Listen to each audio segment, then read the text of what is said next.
here, and you can probably hear it behind me. He's hovering probably about 100 feet over the ground, over the parking lot here, and headed across Arsenal Road, across to where the mall is there. He's right over the Friendlies, going over the Arsenal Road here.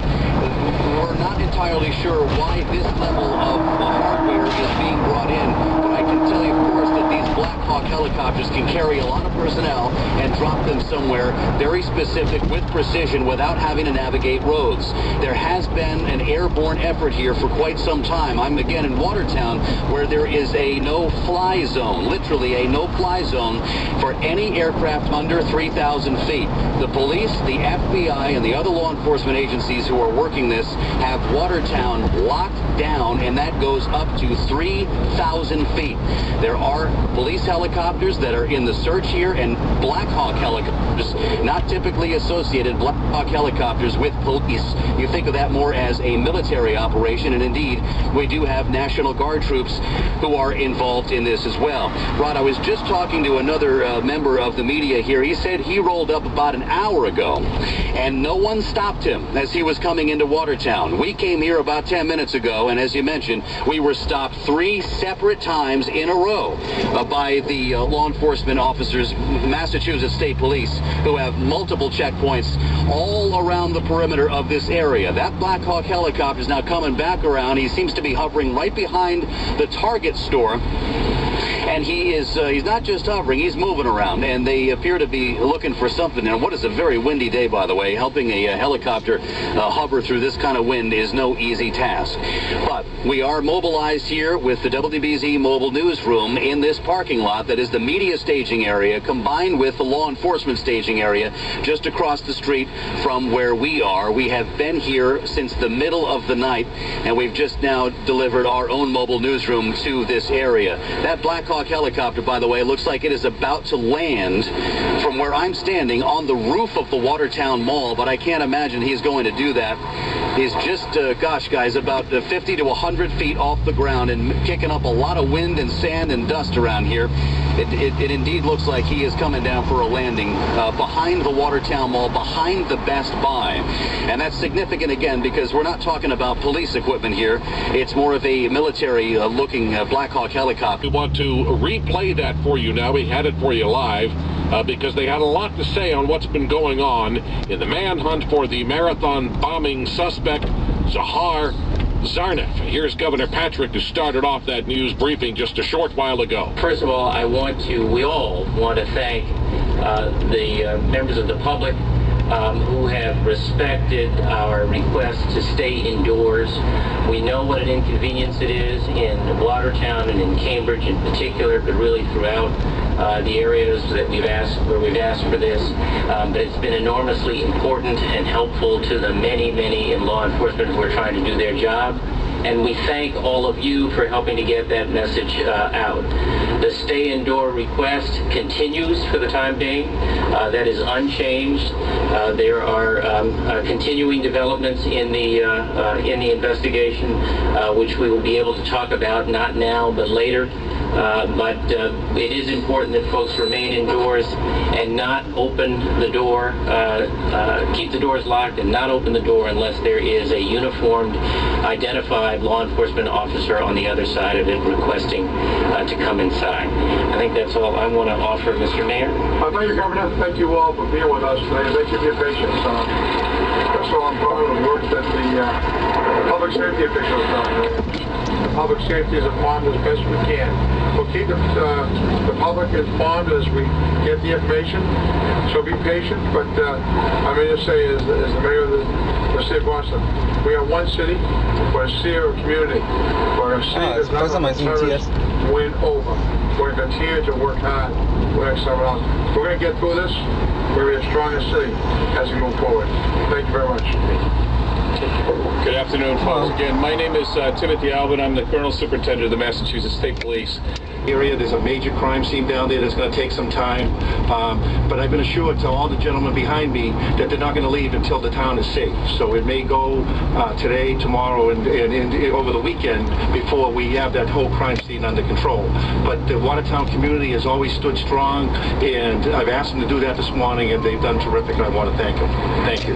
That was a news conference that was held a little less than an hour ago in Watertown. The governor, the mayor, and the state police, as well as the police chief in Watertown, reiterating that they want you to stay indoors if you live in the city of Boston or in Newton, Watertown, Waltham, Belmont as well. And be patient as they continue to search for the 19-year-old suspect, and they're doing it literally block by block by block. You're listening to continuing coverage, the Manhunt underway in Boston on WBZ News Radio 1030. I'm Rod Fritz. Let's get an update on the traffic situation out there. I can tell you this, the T is still not running. Amtrak is not running either between Boston and New York City, but the airport is open. As for the highways and byways, here's Rich Kirkland. Okay, Rod, thank you. Yeah, the airport is open, Rod, but getting there's a bit of a delay. They're checking everybody, every car that rolls into Logan Airport, and that's caused a backup, not so much westbound on the eastbound, I should say, in the Ted Williams Tunnel. That seems to be delay-free, but certainly heading for the airport using the Callahan Tunnel, there's a delay that's not substantial, but more than that, less than that, at the entrance to the Logan Airport as you come out of the Callahan Tunnel. I see no delay in Route 1A down to Sumner Tunnel right now. That's the deal there. Now, don't forget, there's no traffic allowed, as we know now, in or out of Watertown. Watertown, by the way, is the only community where vehicular traffic is prohibited. A lot of calls here to the Traffic Operations Center asking, is the turnpike open? Yes, it is. How about the Sagamore and Bourne bridges? Yes, they are. So those things are all right. Now, north of town, just getting rid of a rollover. In Route 1, northbound, Revere by Route 60. Don't have a lane yet. They just came in Route 1 north and Route 60. But everything else north of town looks to be all right. South of town, actually close to the Cape, Route 28 northbound on the Cape. It's slow approaching the Bourne Bridge coming off the Cape, and that slowness continues onto both sides of the Sandwich Road as they do some utility work there in Sandwich Road. Delays are happening both ways. Also, a truck fires out in Swansea, but watch out, there's a delay. Route 195 westbound between exits 2 and 3 right now. But the expressway, Route 3 and Route 128 south of town, they're all good. On the Metro West side as well, Route 2 and Route 9 and 495 move well. The turnpike is in good shape too. And just don't forget, the Copley Square shutdown remains. Traffic, ongoing police activity there. What was closed yesterday is still closed today in Copley Square. Also, the turnpike exit 22 to Copley Square remains closed down as well. Next traffic update when needed on WBZ. Let's get back to the station. All right, thanks, Rich Kirkland. And now, quick update on the WBZ AccuWeather forecast. The weekend is fast approaching. Rest of today, some sun, some clouds, a high near 70. Cloudy, windy tonight with an overnight low of 53. Tomorrow, whatever rain we have tonight will end tomorrow morning, and then clouds will break away for some sun tomorrow afternoon. Religion, money, anything like that at the high school, so it's like he was one of us. You say he was a likable, friendly kid. I'd like to say that Jahar, this is Coach Payak, there has been enough death and destruction. Please turn yourself in. We've already done. That was the coach, the former coach of Jahar Zarnef, who is the one remaining suspect in the Boston Marathon bombing. His brother killed in a shootout with police overnight, and he now on the loose in Watertown. Police have locked down the entire area. They are doing a door-to-door search as they attempt to locate him, and they have asked everyone to stay at home today, keep their doors locked, not go outside. The MBTA is shut down, commuter rail is shut down.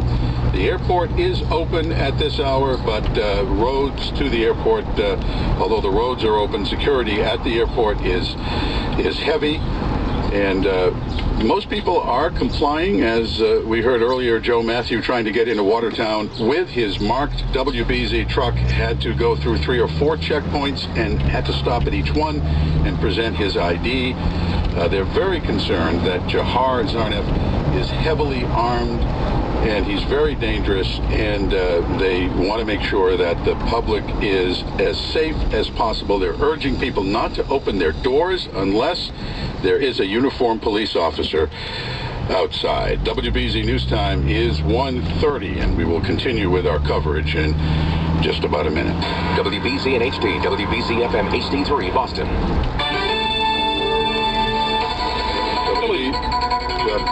WBZ News Time now is 1:30. Art Cohen, thanks very much. This is Rod Fritz, and of course we are continuing to follow this story of the search for 19-year-old marathon bombing suspect Jahar Zarnif.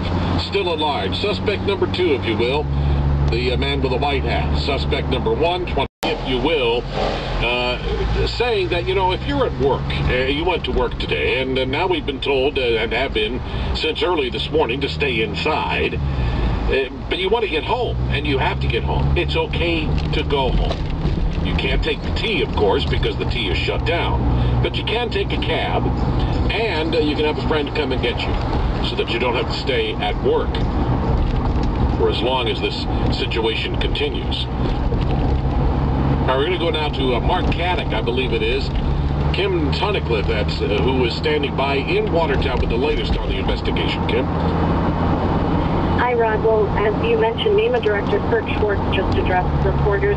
He is asking reporters to help get the word out that people who made their way to work before hearing about the shelter-in-place order, that some people are now stuck at their workplaces. They're now staying indoors at work.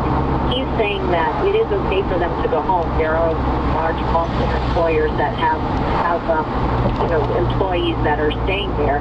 He said those employees are not expected to stay at work. They can leave, get in their car, drive home. MBTA service is not running at this point, but they could take taxis or call a family or friend. And other than that, we did hear from State Police Colonel Timothy Alvin a little earlier, and he mentioned that they are making progress in their search for the second suspect in the bombing, but that they still need more time. They're asking for patience from residents. They actually said that this scene, this perimeter, this lockdown of the 20-block area could continue well into the night, maybe throughout the weekend as well. Major inconvenience for people, but he is asking people for their patience. Rod? All right, this is Art Cohen, Kim. We're going to go to WBZ's Mark Haddock, who's also standing by in Watertown. Mark, what do you see? Well, right now, we just have about a half dozen Boston police officers very quickly. Now I see a seventh vehicle very quickly leaving the scene with the lights flashing, heading off to another area. But where I'm at is the staging area where the shootout, where the one suspect was killed this morning, took place here near that diner in Watertown. This has been a cordoned-off area all day. It is near the expanded search area that is being looked at, a door-to-door search that's been going on since early this morning. But now about a half dozen officers just very quickly left this scene and headed towards what is believed Arsenal Street. We don't know the significance of it, but it is certainly the only movement we've seen really of any importance in the last couple of hours. So I'll be curious to see if there's a development now, given where these officers are relocating. All right, WBZ's Mark Caddick. So you have no new updates for us at this point in terms of developments? Not as far as we know. They're still going door to door in the area. The search area is still bigger than it was from earlier this morning. We don't know the exact areas or parameters of what they're searching, and I don't think they want us to give up the actual streets. But now we see a technical operation